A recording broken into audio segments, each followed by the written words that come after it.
Welcome to the Warehouse. Have you ever heard a sermon and thought, how in the world did he discover that? Or where did he get that idea? Every week at Cornerstone Church, two teams dig into the biblical text that'll be taught during our weekend services. We spend hours talking about the text, the context, the culture of the time, you name it. But you can't stuff all that into a 30-minute message. That's where we come in. We're going to show you the stuff in the warehouse that didn't make it to the stage. Hey, you guys ready to get awkward? I suppose. Here we go. All right. Week 2, marriage series. Last week talked about friendship and how important that is. This week, we're diving into talking about intimacy. And so, Nathan, give us a little road map, because you guys listening, you just heard the word and you tightened up and you thought, oh man, this is going to be weird. You ain't felt nothing that we haven't felt. It's been a little bit awkward. We've been giggling a lot. And so we're going to try as hard as we can not to do that. But let's be honest, we're probably going to giggle a little bit. It will probably happen. Yeah. So Nathan, take us on a little roadmap of our discussion today. Yeah. So for you guys who are tuning in to the Warehouse on a regular basis, you know that it's typically very exegetical. Like we're looking through a single text and we're digesting what the Bible has to say about something in a particular text. But for this marriage series, we're going a little bit more topical. We're looking at what does the Bible have to say about intimacy. And so we're going to look at a few passages. I think we've got 3 specific ones on the docket for today. Last week we tackled a few too many. There were a lot of passages on last week's. Way too many. Yeah. Hindsight's 2020. We did not go into hindsight 2020. We did not. We're going to skip that one. Should have had hindsight. Ooh. So anyway, today we're talking about intimacy. And in that, topically, we're not just talking sexual intimacy or physical intimacy, because intimacy is more than that. But it is also, it does include that. So we'll talk about intimacy in all of its facets, and specifically within the context of marriage. Although for you singles out there, there will surely be some things that will be helpful for you, whether it's just grasping God's intent for what marriage is supposed to look like, or whether it's grasping what your relationships can look like in some of the the non-physical ways and stuff. It will be helpful for all of us. So we're going to talk about intimacy, why it's such a struggle for people to be intimate, in all of its facets, and then we're going to look at specifically physical intimacy, emotional intimacy, intellectual intimacy, recreational intimacy, and spiritual intimacy, and just give some thoughts on those. And to kick it off, we're looking at right where it all began in Genesis 2. Jay, you want to read that for us? I do indeed. Genesis 2:18 through 25. Then the Lord God said, "It is not good that the man should be alone. I'll make him a helper fit for him." Now out of the ground the Lord God had formed every beast of the field and every bird of the heavens, and brought them to the man to see what he would call them. And whatever the man called every living creature, that was its name. The man gave names to all livestock, and to the birds of the heavens, and to every beast of the field. But for Adam there was not found a helper fit for him. So the Lord God caused a deep sleep to fall upon the man. While he slept, took one of his ribs and closed up its place with flesh. And the rib that the Lord God had taken from the man, he made it into a woman and brought her to the man. Then the man said, "This at last is bone of my bones and flesh of my flesh. She shall be called woman, because she was taken out of man. Therefore, a man shall leave his father and his mother and hold fast to his wife, and they shall become one flesh.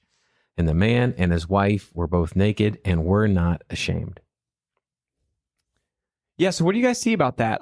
It's a great opening passage, and it's coming obviously right after the description of the 7 days of creation, and then the author of Genesis kind of zooms in and looks at this, specifically the creation of man and woman. And it's a really beautiful account, because it's very personal, a lot more than God saying, "Let there be light," and there was light. He doesn't just say, "Let there be man," and there was man. It's very personal, even kind of intimate in this beginning. What do you guys see in the passage that you love? I think Adam's reaction in verse 23, this at last, right? That he laid eyes on Eve and was blown away. Mm-hmm. I think that's the thing that gets me.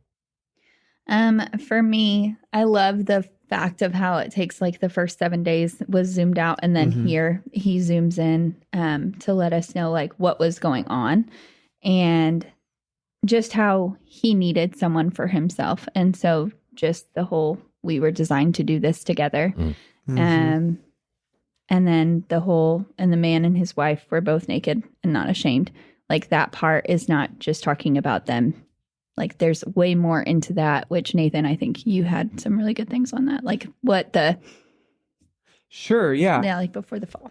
Thanks. I was just like, whenever Genesis says they're both naked and we're not ashamed, it's not just like, there's a lot more wrapped up in it than just the idea of like physical nudity.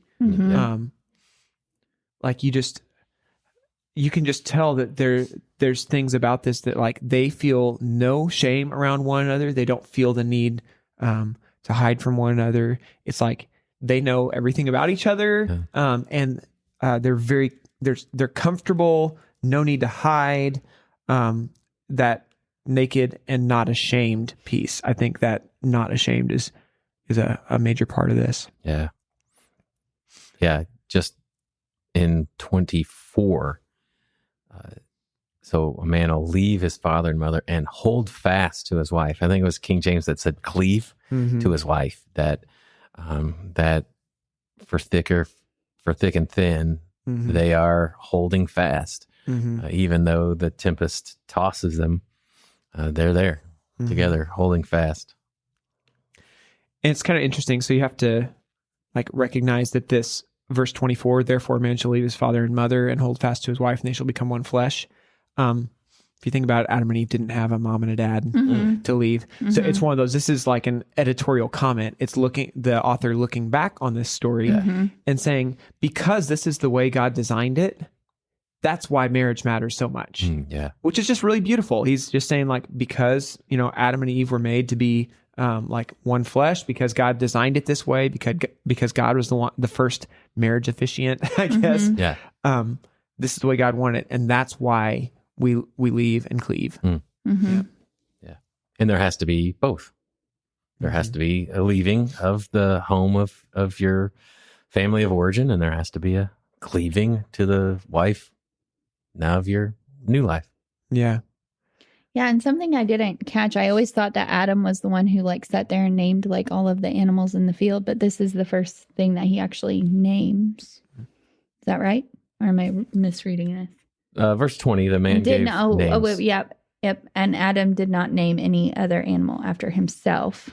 Right. Sorry, that's where I was going with No, that. it's fine. But I love that you're pointing out the order of this, because like what's happening is God made Adam and has given him like some dominion over the creation and stuff. And so all these animals parade in front of him. And what he's noticing is that they all have their helper, their mate, their pair. And he just realizes that he's alone. And then God says, that's not good. That's not good for man to be alone. I loved your quote last week that the first problem was not sin, it was solitude. Right? Yeah. The first thing that God said was not good. After saying everything else is good, he says it's not good for man to be alone. Yeah. And we tend to forget how strong that is. So, and that in itself is also a message, not just for those married folk among us, that solitude is really so I guess long-lasting solitude, a solitude where we're being a hermit, perpetually, being a hermit, perpetually disconnected from people. Those short instances of solitude where we're refocusing with God, great, but where solitude it's an enemy, like sin is an enemy. Yeah, and so that was the beginning of our partnership, kind of like we talked about last week. And so for less than a chapter, there is this kind of intimacy Yeah. to where they were naked and unashamed, where they were totally laid bare. Their emotions, their spirits, their physicality, naked, not ashamed. And in Genesis 3, verse 7, we hear and read what happens when sin enters the world. Yeah. So then the eyes of both were opened. They knew that they were naked. They sewed fig leaves together and made themselves loincloths. And they heard the sound of the Lord God walking in the garden in the cool of the day. And the man and his wife hid themselves from the presence of the Lord God among the trees of the garden. But the Lord God called to the man and said to him, "Where are you?" And he said, "I heard the sound of you in the garden, and I was afraid, because I was naked and I hid myself." So this is coming right after the fall. That's what happened in the gap between what we read. Yeah. That Satan has tempted Eve. She ate of the fruit. She gave some to Adam, and then that's where it picks up. The eyes of both were opened, and they knew they were naked. And I think this is so punchy because, like, whenever you see, back in chapter 2:25, the man and his wife are both naked and were not ashamed. I think that's a great, like, almost. It's at least a good example and almost edges on a definition of intimacy. Because there's like nothing hidden between you. There's a sense of closeness and laid bare. Everything you have is laid bare. Yeah. Your heart, your mind. Yep. Yeah. And so then with sin, the first thing to go is intimacy. Yeah. Mm. Man. And so now we were vulnerable before the fall with each other and okay with it and confident even maybe. Yeah. But now the feeling of vulnerability is something that causes us fear and makes us hide. Mm-hmm.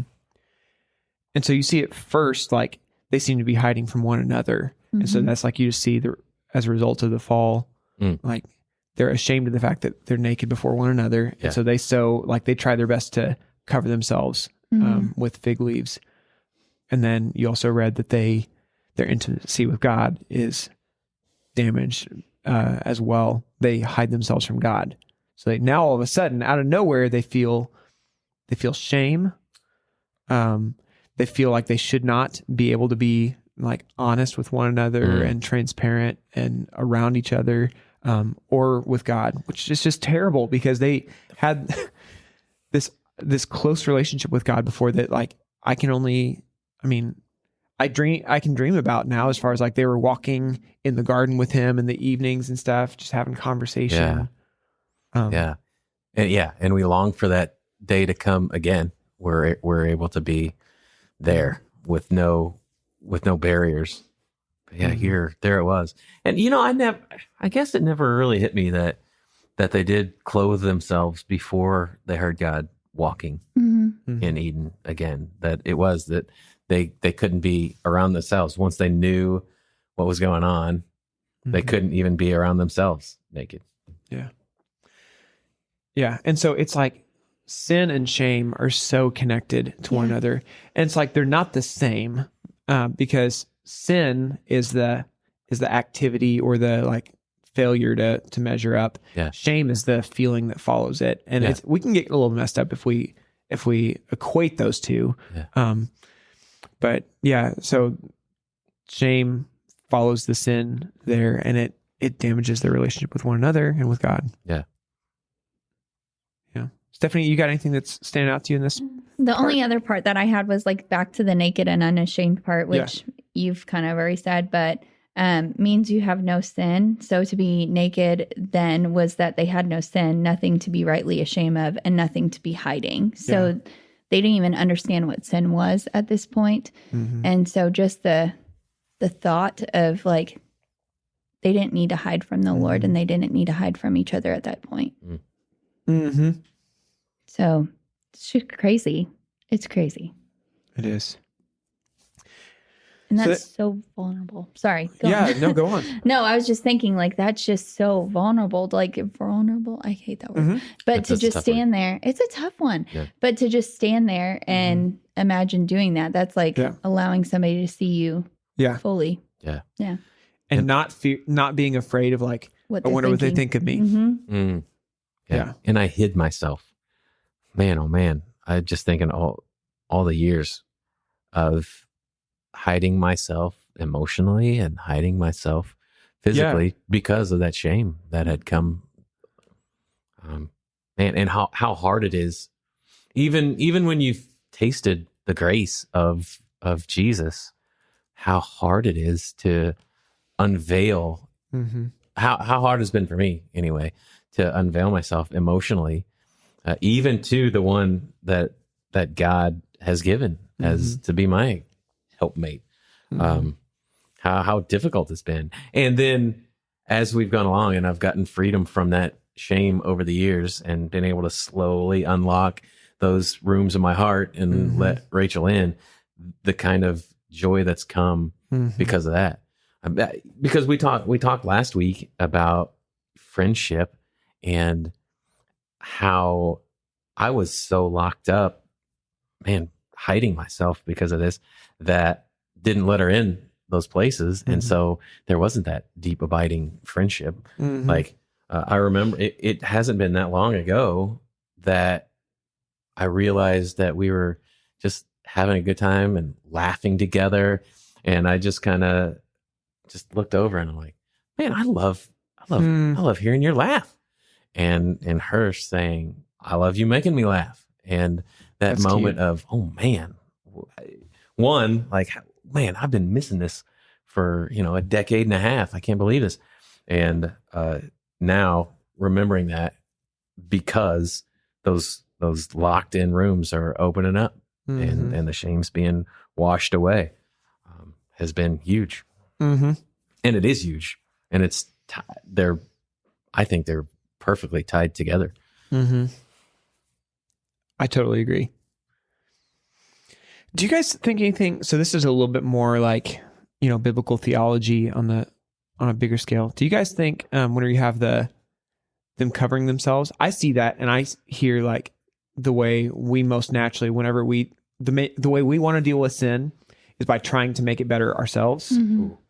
Right. So the fig leaves being kind of equated with like our own works. Oh, wow. Like we try to earn our way. Yeah. And it's not enough. And so then God ends up like making a covering for them later. He ends up killing Out an of blood, animal. Yeah. Yeah. I don't know. I just, it might be a stretch, but I see that what they actually needed was and that was just a substitute covering. Obviously the death of the animal did not make them righteous, but it points forward to the propitiation of Christ. Yeah. But they didn't know that it wasn't good enough. Right. Yeah. They had this idea. All right, fig leaves were hidden. Yeah. And yet then again, they thought their fig leaves were adequate and didn't know that there was better, even there, better covering. Yeah. Hey, so I mean, this is going into application just a touch, but let's talk specifically for a minute about the ways that shame, like sin and shame, inhibit intimacy.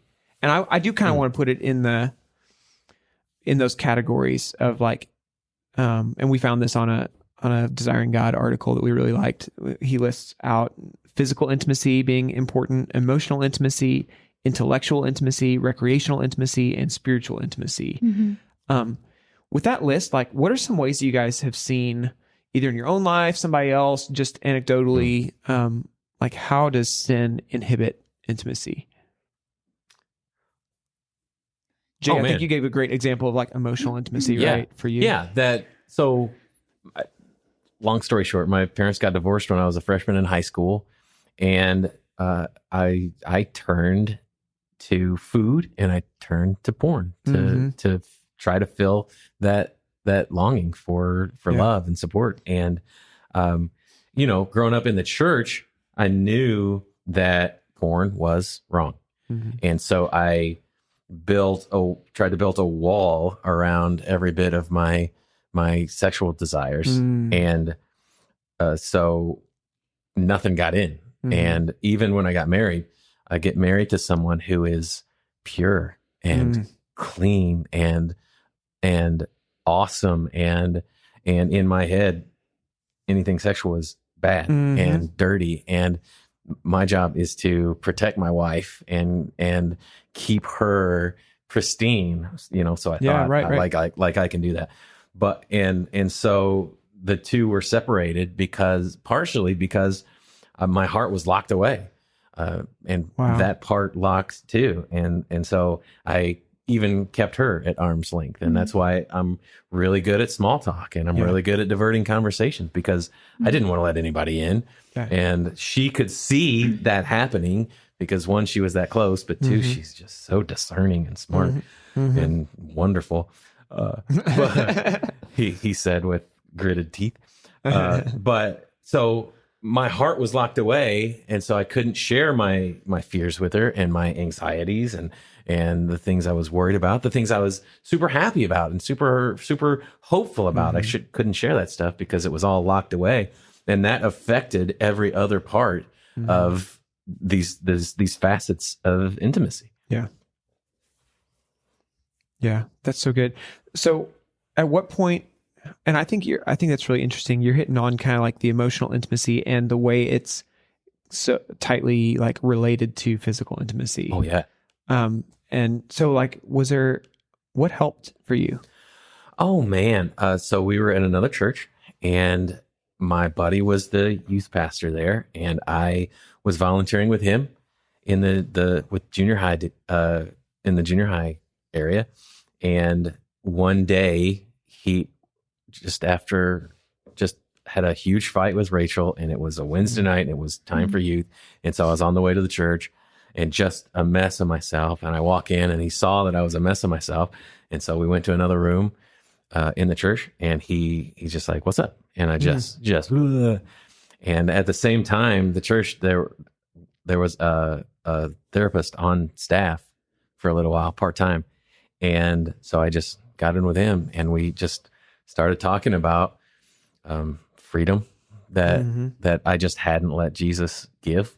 And so part of the antidote was for me to start feeling everything. And I got to the point where commercials were making me just bawl like crazy. And so because of starting to talk through my old pains and and we went through almost like a Celebrate Recovery, but it was Saddleback's version. Oh no, that is Celebrate Recovery.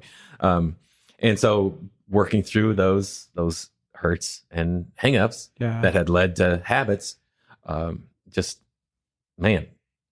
the first stage of me unloading my old hurts and stuff. And so that made me, and he talked like a pendulum. Like I had only allowed the pendulum to go, from 4 o'clock to 7 o'clock on a clock face. And when it was designed to go from, 10 to 2. Right. And so part of my thing was I started feeling every emotion on the spectrum to an amount to where I was just, I got to the point where Rachel's like, "You got to stop crying at these commercials," because I had gone too far the other way. That's funny. That's good though. Like that you went through all of that for the health of your marriage and like to feel things. I think that's amazing. Oh, yeah. I would still be there if I didn't have a wife who was dedicated not just to our marriage, but focused on seeing what the Bible says that a husband is supposed to be doing, and pointing me to it and saying, "I love you. Here's what you're supposed to be doing." She's a really good helper. She's a lot of things. I know. I love her. Okay, so how else do you guys see sin damage intimacy? I think spiritual intimacy can be really awkward for couples sometimes. Like, I don't know. And this is the weirdest thing because, I'm a pastor and stuff. You. Yeah, me. I'm a pastor. Hey, congratulations. You did it. Holy cow. Thanks. Hey guys, when you see Nathan, congratulate him. But like still sometimes like my wife will ask me if I want to pray with her about something, and I'm a little bit reluctant, and I don't know why. Like there's something about it that feels a little bit awkward to me. Yeah. And I know it shouldn't. But like there's still a little bit of, I don't know. I guess she asks and I'm like, I probably should have been the one to ask. and I feel a little bit of shame there, or something tied with it. Yeah. Man, I don't want to turn this into Jay's life story, but knowing that there's an issue that Rachel's going through, and me having that feeling of, it's time to go pray with her, for her, over her. And then the battle that takes place to get that from my brain to my mouth. Yeah. Sometimes it's crazy. Yeah. I know. Go pray for her. Go pray for her. Jay, what are you doing? It's like the simplest thing in the world, but like for whatever reason, there's like this, I don't know, living in a fallen world. Yeah. And every time the Holy Spirit shows up and we feel his presence, and while, not everything is resolved, of course, there's a little bit more peace. There's a little bit of a relief and a release every time. He never fails to show up when we do it, but it's just a battle every time to do it. You guys need to be encouraging more men to be praying with their spouses, because that's definitely a thing. Like, hey, men, go pray with your spouse. Yeah, I'm talking about like on Pause more. it.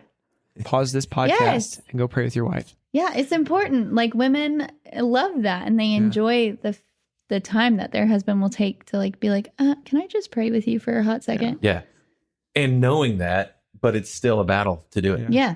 Yeah. And you're a pastor. I'm here. It doesn't make any sense to be afraid of it, but it still happens. And I just think, again, we're talking about just God's intent was that a husband and wife would experience that naked and unashamed intimacy where there would be no sense of that there would be no way I'd feel weird praying with my wife or being emotionally vulnerable with her, but I do because of the fall. Yeah. It's like, it takes a lot of like work and intentionality to push through that, to like acquire that kind of intimacy. Yeah. And part of the problem is that we're scared. Yeah. Right? We got fear. Yeah. Which is a fun segue. Yeah. I like what you did there. 1 John 4:18 was one of the verses that we had been chewing on. So it says, there is no fear in love, but perfect love casts out fear.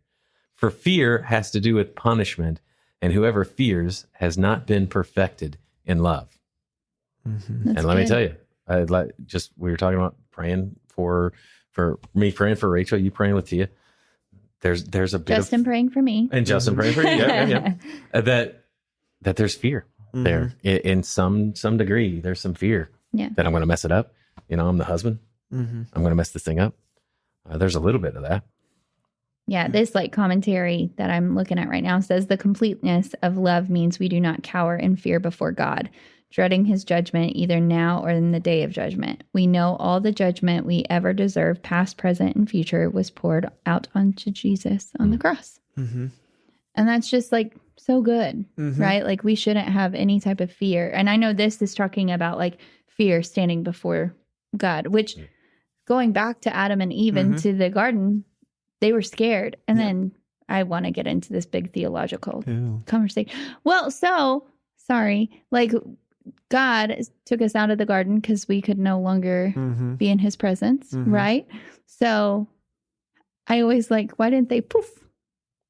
Oh, why didn't they just disappear as soon as there was sin? Like, why didn't it destroy them? Is that what you're saying? Because his presence is so holy. And like, it's so radiating. Oh, why didn't his glory cause them to... Yes, I said holy. And yes, you know what I meant. I got you. Yeah. He told Moses that you have to hide him in the cleft of the rock and only show him his back. Yeah. Well, I mean, still, Adam and Eve, I don't think are seeing the fullness of God. Yep, They're still only we'll seeing... never see the fullness, right? Right, So, but they're still only seeing like what he chose to reveal to them. That's cool. Moment. I think like that's how I would say it. And even a sign of grace that he was still there after they fell. Yeah, he sought him out. Like, he didn't just say, peace out, you guys sinned. I told you not to. Right. So He still came after him. He's like gave them an opportunity to repent and like have restored intimacy and stuff. Yeah. Yeah. Because he knew the moment they did it, right? Like, because he's all knowing. So he knew, and yet he still chose to find them. Sorry. That's just like a little brain thought. I like brain thoughts. A brain thought that's little. Brain thoughts. A brain thought that's little, or a little brain thought. Wow. Okay. That's insulting.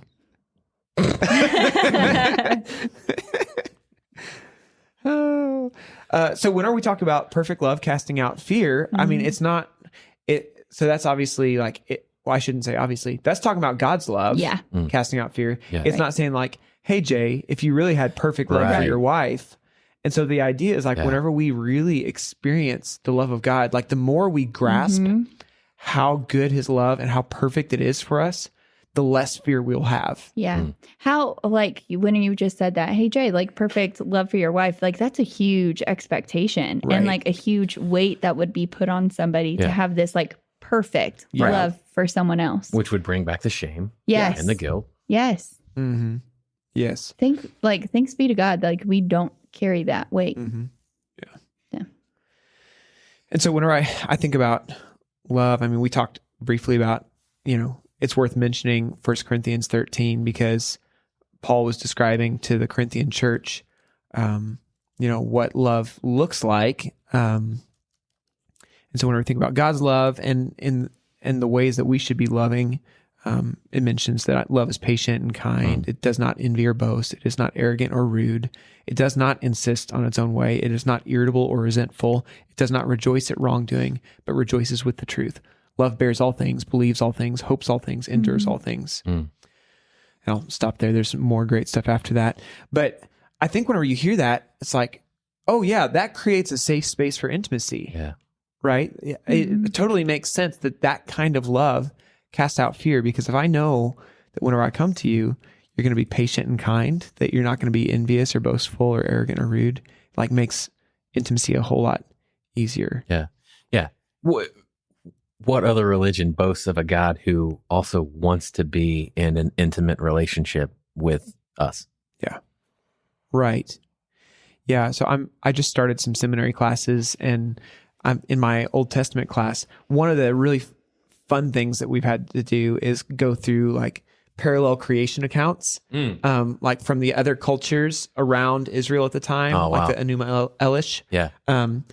And it's just really interesting because almost to a one, all of them have gods that were like duking it out, battling for control, and rather than a singular God who is perfectly in control of the whole thing. Yeah. And like some kind of like act of violence is what creates the world instead of an act of love and self-giving. And then the gods, whenever they create man, they do it because they're tired of having to work the ground and get their own food. So they create man to be their servants so that they can bring them food offerings and stuff, versus God, who does it not out of need, but out of abundance. He does it because he's like, I have so much goodness and grace and love to give to you. I need somebody to share it with, or I want somebody to share it with, I should say. And goes even further. And Jesus doesn't call us servants anymore. He calls us friends. Yes. So whenever I think about, I think just tying it back to how do we start to retrieve some of that intimacy in marriage? I think like looking at that list, recognizing that a real loving relationship is what creates the space for intimacy to develop. Looking at 1 Corinthians 13 and saying like, hey, am I creating a space that is, that's patient and kind? Yeah. And am I like doing my best to cultivate that kind of space for my wife or for in my relationship with my husband?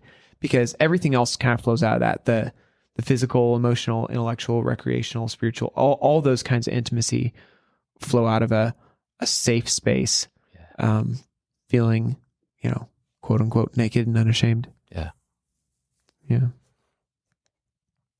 Yeah. And it's interesting. We're having the marriage series on the back of this Up and to the Right series that we talked about, because I really have during this last season of life really felt the difference between when I'm working on the up directional of my worship and my praying and my reading, and how that has impacted my out to especially Rachel. Yeah. And that's just as I'm praying and worshiping and reading more, that I am able more and more quickly to think and then act to pray with her when something's going on, for when something's going on. And man, how related those two things are, of our relationship with God impacting our relationships with people. And why wouldn't they? But specifically with our spouses. Dude, I'm thinking about like how you can actually incorporate, like you can see how that applies even to your relationship with yourself as well. That inward aspect of it. Yeah. I'm thinking about like, you know, the shame that you felt or the fear that you felt and the way that caused you to like restrict your emotions and stuff, which is ended up affecting Rachel. It's like you've got up, in, and out all right there. Yeah. And my, locking up my in caused me to not reach up and unable to reach out. Yeah. And I guess time warp. But if you haven't read Gentle and Lowly yet, even after Nathan's sermon week 1 of Up and to the Right, even after we talked about it several weeks after that, you guys need to go read Gentle and Lowly. Not trying to heap shame on you if you haven't. That's exactly right. P.S. Yeah. I need to go. We're going motivational speaker, not shame reaper. Oh. Ooh, that rhymed. Ooh, that was good. Jay loves some rhyming. He does. Stephanie, would you read Philippians 2, 3, and 4? Because I know that this is like one of your very favorite passages. Yeah, Philippians 2 is for sure. Do nothing from selfish ambition or conceit, but in humility count others more significant than yourselves. Let each of you look not only to his own interest, but also to the interest of others. Why do you love this passage so much? Because there's just so much goodness in Philippians 2. So I personally have my daughter memorizing the first 11 verses. Nice. But it's just so much of how we should act and respond. And I just love it. And then this personally I like because it is so fitting for marriage. When you look at all of the intimacy levels, especially like do nothing from selfish ambition or conceit. Like don't have like just what you want to be done for yourself. But how are you going to show love and kindness to other people? So I looked up like the dictionary definition of conceit is an excessively favorable opinion of one's own ability, importance, and wit, and so forth. When we live with the feeling that we are so important or so able or so talented, we are out of God's will. Because like that's like totally what so I think of arguments and disagreements that you may get in with your spouse. Like sometimes you have to just like lay aside your own like I know everything for the sake of your marriage. Yeah. Hold on while I write that down. Man, that hits me between the eyes. I don't know. I just feel like so often in conflict or whatever, I can just I can be in that space of being, thinking of myself as more significant. Like my opinion is right. I know I am. And yeah, if instead I would approach it with a little more humility, I think those disagreements would turn out a little differently, or at least be resolved a little more quickly. Yeah. I think this is such a great verse for any believer, not just people who are married. I was thinking of that too, because we've had a lot of conversations around our breakfast table as the kids are getting ready to launch out into school, and talking about this, especially Sydney with her friend group who 13-year-old, her friends, 13-year-old girls entering that stage of life when it seems like, man, girls are so quick to snipe at or attack or gossip about other girls, and encouraging Sydney to be one that's gonna treat others with respect and love others, and her be the one that will be supportive and uplifting and here, not only look into your own interests, but also to the interests of others.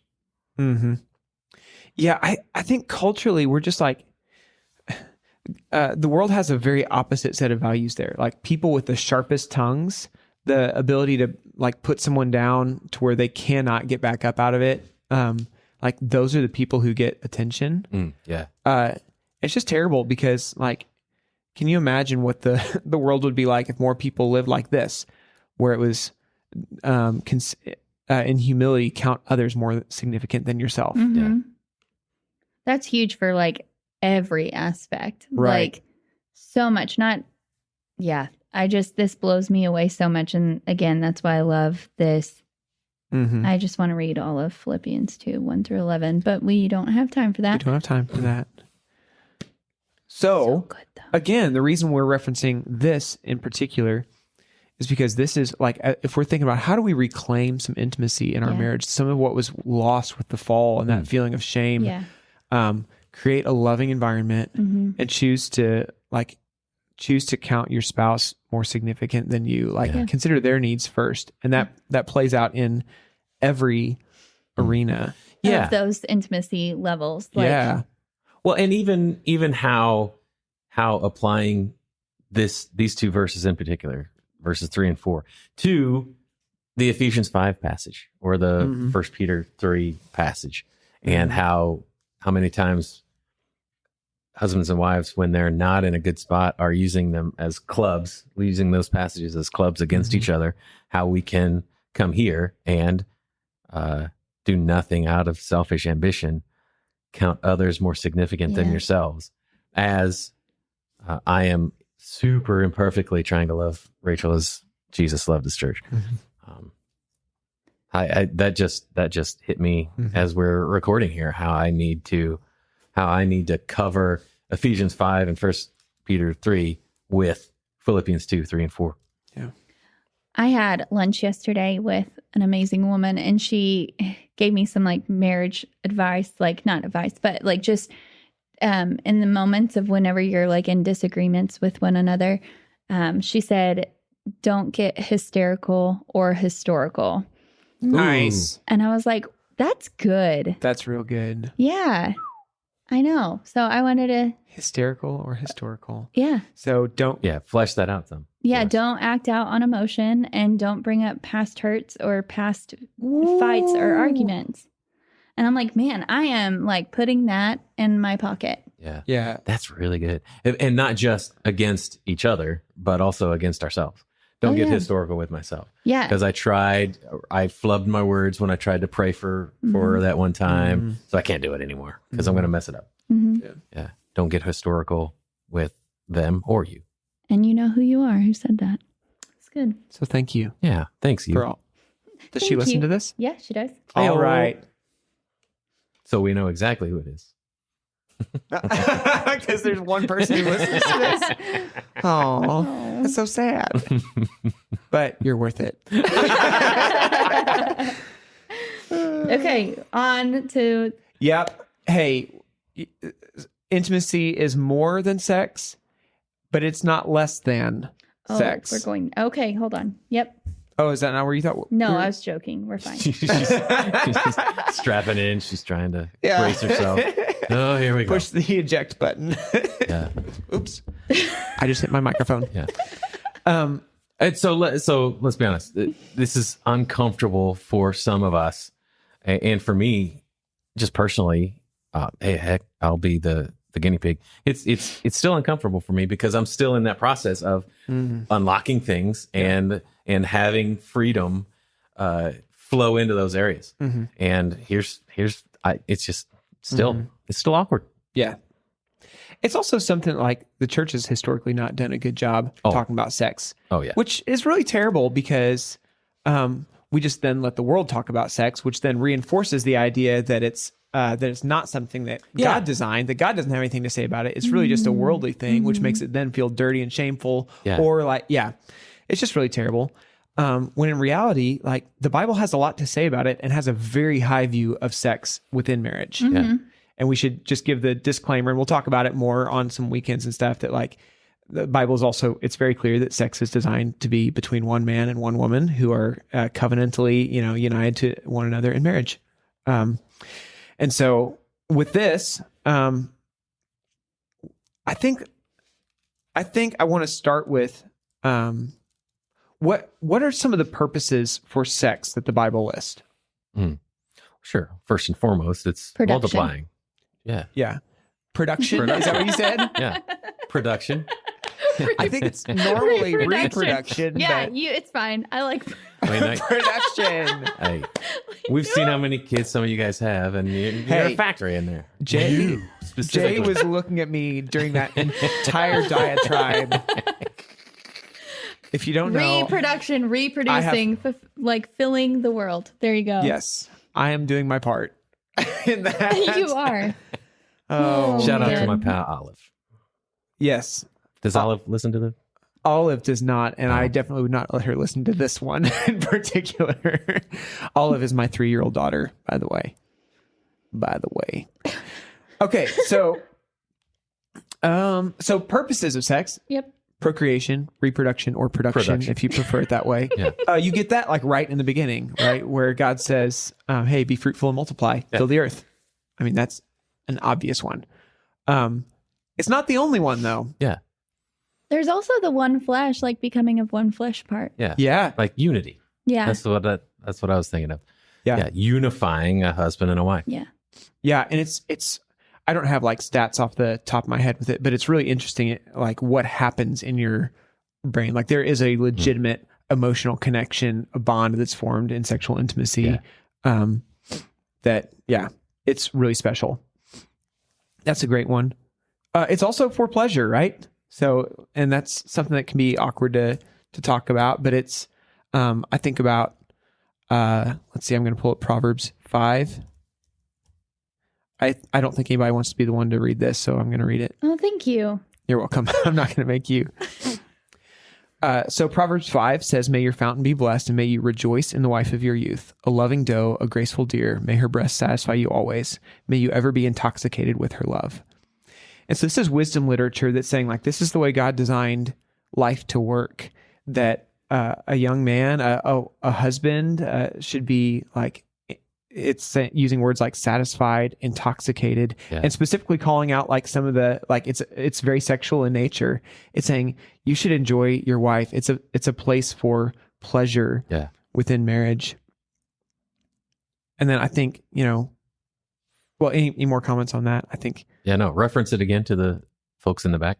Proverbs 5, 18 through 19. Yeah. And if you need any more convincing that sex is by design, it's supposed to be pleasurable, like read through Song of Solomon. Yeah. Because it's, very much a celebration of both God's love for his church, but also like a husband's love for his wife and a wife's love for her husband. Aspirational for husbands and wives. Yeah. Yeah. Any other comments on that one? No. Okay. So then let's talk 1 Corinthians 7 for a minute. Do you want to read that one, Jay? Yes, I do. What with verse 5? Mm-hmm. Yeah. So 1 Corinthians 7, verse 5, do not deprive one another, except perhaps by agreement for a limited time, that you may devote yourselves to prayer, but then come together again so that Satan may not tempt you because of your lack of self-control. Mm-hmm. All of us know, because of your lack of self-control. It's definitely not something that's just something, a throwaway. Mm-hmm. Because of your lack of self-control, don't deprive one another, except perhaps by agreement for a limited time, that you may devote yourselves to prayer. Yeah. Yeah. Oh, and there was something, I want to pull up the rest of that passage, because there was something else that I felt like was significant in that. He then talked about So summarize single. go ahead. Yeah. No, it's just after that. Oh, verse 4, for the wife does not have authority over her own body, but the husband. Likewise, the husband does not have authority over his own body, but the wife does. Yeah, that's the other part I was thinking so that's about. 4, and then into 5 about not depriving one another. Mm-hmm. So yeah. And so the reason I liked drawing that out is the idea that that the husband's wife belongs to his wife. I'm sorry, the husband's body belongs to his wife, and the wife's body belongs to her husband. It's not about like having a right to like force yourself on your wife or your husband or something like that. What it's saying is that like that there should be this idea of like, I want to please my wife. My goal in having sex with my wife is like, I want to please her. Yeah. And like, and honestly, like that makes for amazing sex whenever the husband is doing everything that he can to please his wife and the wife is doing everything she can to please the husband. Yeah. Like you're giving of yourself. You're not just like seeking your own pleasure. And so I just really like that he draws that out in 1 Corinthians. Yeah. I got the better end of that deal. Oh yeah. Sorry, darling. I don't know where to go from there. So uncomfortable. Stephanie is going to be oddly silent for this conversation. I'm like, just having an awkward giggle here and there. yeah, it's fine. It's fine. Yeah. And then, so you do see in here that it should be like regular, Yeah. regular occurrence. And that's going to differ couple to couple as far as like regularity, frequency, but it should be a regular thing in your marriage. Yeah. So here, just like from reading it, some may take like the self-control part as like abstaining from sex. And that's not what this is meaning. It's not saying like, oh, you have so much self-control because you're not having sex with your spouse. Right. It's saying like you do it for a purpose and a reason, like to not have sex with your spouse. So just throwing that out there. Do you have anything else? You know, I'm just thinking about,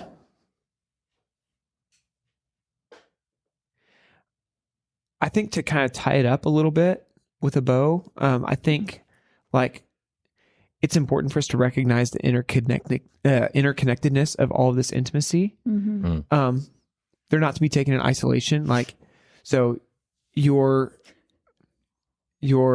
sexual intimacy is directly related to like your level of emotional intimacy. Yeah. And so a lot of times you can get fixated on one, whether that's like, you're like, we don't feel like emotionally intimate. You might consider these other aspects of intimacy and like what you can do to pour into that. So not just saying like, if you don't feel close emotionally, you need to have sex, Right. But like the recreational intimacy. I was going to bring that one up too. Yeah, I just thought yesterday with us reading that article, I really enjoyed seeing the recreational one because it was talking about it's going and doing activities together, regardless if that's watching a movie, going mountain climbing, but enjoying the time that you have with your spouse of like laughing and joking. And that's something that we can do with our friends as well. Like, who doesn't like to laugh and joke and have a good time? Yeah. So, no. Yeah, I find for me and Tia, like we really enjoy having some hobbies together. So like one of ours is we play board games. You guys know that. But I really like if I'm feeling some lacking intimacy, sometimes it's that we need to like play a game or just do something, be together. Yeah. Yeah. Did she enjoy board games before, or was that something she adopted because you're a board game guy? We both got into it at the same time. Cool. I was not a board gamer. She was not a board gamer. But we played one with a friend and we walked away. We're like, we both kind of like that. Oh, fun. Cool. Yeah. Yeah. Right. So we've started, so all of our kids are youth group age now. And when they're gone, we've just kind of started every now and then we'll just pull out a deck of cards and play Kings on the Corner. Yeah. And just talk as we're playing. And I never try to let her win, as I've been doing since we dated, but she usually does. Yeah. But yeah, that is interesting how it is all interconnected, and especially me, whose tendency is to lock things away. Those are the things that are just quick if I'm not being emotionally intimate, and if I'm not being recreationally relevant. Like those are some barometers that something's going on with me. Yeah. And I think so intellectual intimacy, that would have to do with like sharing thoughts and talking through topics together, like sharing what's going on in your brain, as opposed to like the emotional intimacy would be sharing like what you're experiencing and feeling. Yeah. Both are super important. Yeah. And so I really enjoy just talking through something I'm learning, Tia, whether it's something I read in the Bible or just an interesting factoid I've been reading about. It's like that kind of intimacy. I don't know. There's something special that happens there too. I still feel like a toddler in this area of intimacy, and that too, realizing. I think I mentioned realizing how funny Rachel is, but also realizing, man, she is smart as a whip, and having fun just talking about things of life. Yeah. Then we already talked about spiritual intimacy, the praying together, sharing what God's been doing in your life, encouraging one another, all those. I mean, sharing, reading the Word together, all those things. And so you start to get this full picture of this is what God designed intimacy in marriage to look like, that husband and wife would be engaging on all these levels in a way that there's no shame, nothing hidden, no distance, that it would be closeness in all these areas. Sin entered into the world and all these things were broken. And so now we have to struggle against our flesh and against the enemy to recover these things. And so I just want to encourage you guys who are listening, like, intimacy with your spouse is God's design for your marriage. Don't shy away from it. It is hard, but it's worth pursuing. Yeah. So as we've been talking, as we wrap it up, as we've been studying these scriptures and the different types of intimacy, have you taken one thing that you're like, you know what, I'm going to try to do this? For me, I would put it in the intellectual and recreational realm. I'm pretty good at I don't have as much of a problem with like the emotional intimacy, physical, spiritual stuff. I think the intellectual and recreational, like, I just really enjoy engaging topics with my wife, but we have 5 kids running around the house. So sometimes the intellectually stimulating conversations can be lacking. Yeah. And then once we put the kids to bed, sometimes we're beat enough that we'll turn on a TV show instead of having a conversation or playing a game or something, which is more recreational than watching a TV show. So I think, like, I just don't want to take the lazy way out. So is it, so you have a tendency to not be able to shift up from 3-year-old conversation back up into adult and I'm just like tired by the time we get the kids to bed. So it's just easier to path of least resistance is turn on a TV show. Yep. Yeah. Man. Yeah. I think I'm walking away with this idea that all of these areas are barometers for how I'm doing in my heart. Because, not everybody has the temptation to lock up and not share, but how am I doing? Have I invited her to the table to play cards? Have I, how am I doing at praying for her when I feel it coming up? And how I can gauge how I'm doing, and 2, how I'm serving Rachel. And man, that's been good. Guys, we didn't giggle too much. Yeah. I think I only giggled a few times, especially with the production instead of reproduction. Yeah, that was a good one. But that wasn't inappropriate. Yeah, and we didn't like, I don't know. Right. But we did it. So I think we did it. Guys. Parker, did we do it? Parker says we did it. Man, we did it. All right. Guys, thanks so much. Yeah, hey, if you also think it got done, send us a message. Warehouse, cornerstone.team, TEAM. It's been a while since I spelled it. Oh. Warehouse okay. at cornerstone.team. Reach out to us. It's good to have you guys listening. If you would, comment, rate, share this thing so more people listen. This might be a weird one for people to start in on, but it wasn't too weird. Yeah. It was a little weird. Yeah, a little weird.